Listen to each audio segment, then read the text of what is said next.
Good morning, Andrews Elementary, and happy Friday. That's right, today is your last specials day.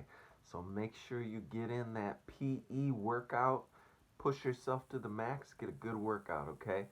Check in with Mr. Stemley for art, and check out Mrs. Garcia for music.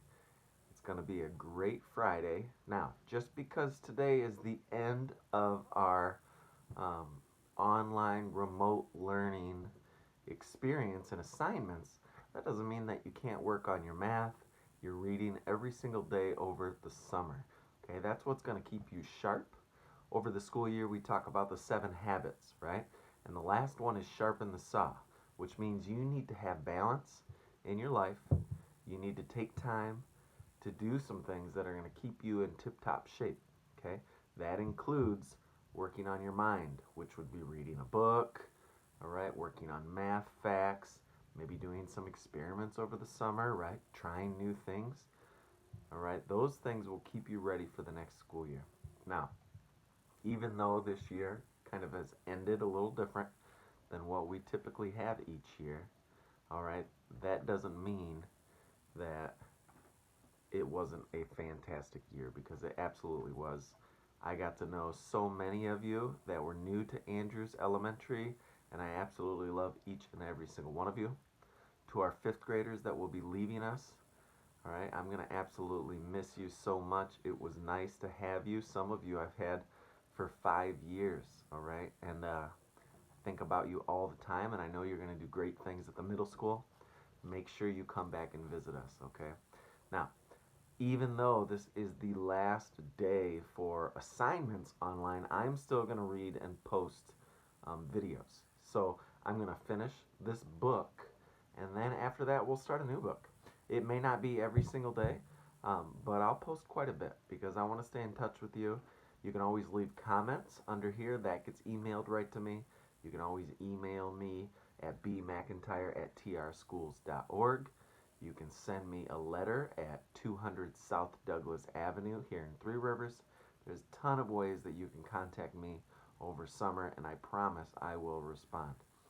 All right, friends, one quick announcement. Today we have our seniors at the high school parade.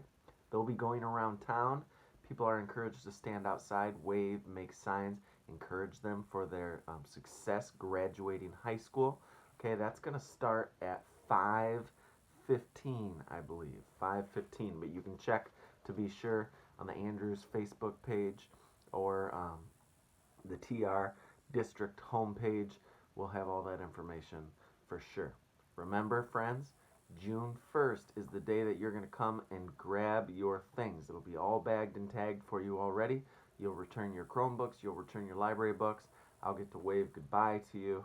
Um, it'll be a sad but good time. So make sure you come to get your things, and so that we can say goodbye and happy summer. So I'm going to continue to read chapter 21 here. Why, it's absolutely brilliant, cried the old green grasshopper when James had explained his plan. This boy's a genius. The centipede announced. Now I can keep my boots on after all. Oh, I shall be pecked to death, wailed the poor earthworm. Of course you won't. I will, I know I will. And I won't even be able to see them coming at me because I have no eyes. James went over and put an arm gently around the earthworm's shoulders. I won't let them touch you, he said. I promise I won't. But we've got to hurry. Look down there. There were more sharks than ever now around the beach. The water was boiling with them.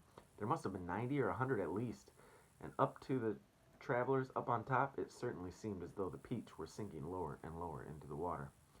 Action stations, James shouted. Jump to it. There's not a moment to lose. He was the captain now, and everyone knew it. They would do whatever he told them. All hands on deck below, except Earthworm, he ordered. Yes, yes, they said eagerly as they scuttled into the tunnel entrance. Come on, let's hurry. It's an illustration there. How would you feel if you were the earthworm? Sounds pretty risky, right? And you, Centipede, James shouted. Hop downstairs and get that silkworm to work at once. Tell her to spin as she's never spun before. Our lives depend on it, and the same applies to you, Miss Spider. Hurry on down. Start spinning. Chapter 22. In a few minutes, everything was ready. It was very quiet now on the top of the peach. There was nobody in sight. Nobody except the earthworm. One half of the earthworm, looking like a great, thick, juicy pink sausage, lay innocently in the sun for all the seagulls to see. The other half of them was dangling down the tunnel. James was crouching close behind the earthworm in the tunnel entrance, just below the surface, waiting for the first seagull. He had a loop of silk string in his hands. The old green grasshopper and the ladybird were further down the tunnel, holding on to the earthworm's tail, ready to pull him quickly out of danger as soon as James gave the word. And far below, in a great stone of the peach, the glowworm was lighting up the room so that the two spinners, the silkworm and the Miss Spider, could see what they were doing.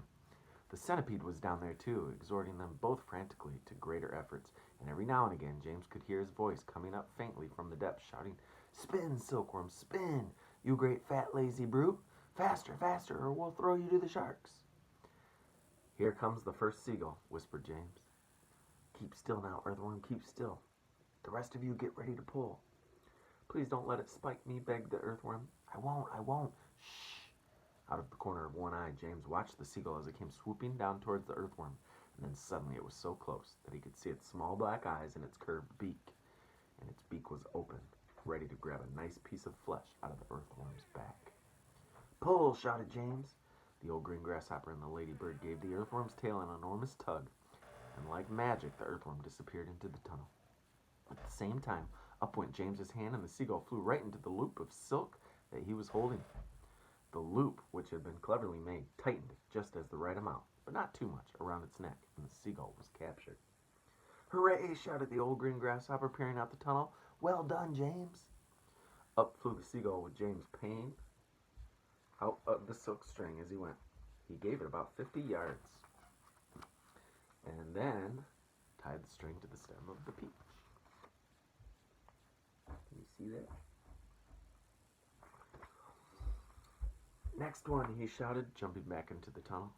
"Up you get again, earthworm. Bring up more silk, centipede." "Oh, I don't like this at all," wailed the earthworm. "It only just missed me. I even felt the wind on my back as it went swishing past." "Shh," whispered James. "Keep still. Here comes another." So they did it again, and again, and again, and again. And the seagulls kept coming, and James caught them one after the other and tethered them to the peach stem. 100 seagulls," he shouted, wiping the sweat from his face. "Keep going," they cried. "Keep going, James." 200 seagulls, 300 seagulls, 400 seagulls. The sharks, as though sensing they were in danger of losing their prey, were hurling themselves at the peach more ferociously than ever, and the peach was sinking lower and lower still in the water. 500 seagulls," shouted James. "Silkworm says she's running out of silk," yelled the centipede from below. "She says she can't keep it up much longer, nor can Miss Spider." "Tell them they've got to," James answered. "They can't stop now." "We're lifting," somebody shouted. "No, we're not. I felt it." "Put on another seagull, quick." "Quiet, everybody, quiet. Here's one coming now."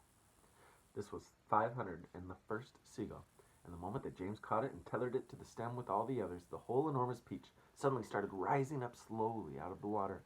"Look out, here we go, hold on, boys." But then it stopped, and there it hung.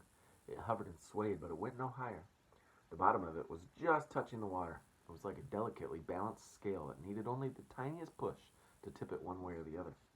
"One more will do it," shouted the old green grasshopper, looking out of the tunnel. "We're almost there."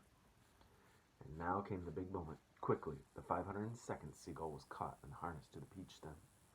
And then suddenly, but slowly, majestically, like some fabulous golden balloon, with all the seagulls straining at the strings above, the giant peach rose up, dripping out of the water, and began climbing towards the heavens. And that's the end of chapter 22. Can you believe it? That huge peach, tied to 500 seagulls, is now floating in the air. Could you imagine seeing that? Man, that would be crazy. What a sight to see. All right, friends. I'm going to post 2 videos today. Actually, it posted last night, but I'm going to send the link to you. Okay, it's our expectations drawings for the end of the year. The teachers and I thought it would be a great idea to pull some expectations prizes using your tickets that you gain throughout the whole year. And the PTO actually came up with the idea, so that was fantastic. That video will be available for you to watch, and if you want a prize, it will be in your bag of bag and tag stuff that you get on Monday. All right, friends, I look forward to seeing you today in our last Google Hangout. Have a great specials day. If nobody told you they love you today, I love you all very much.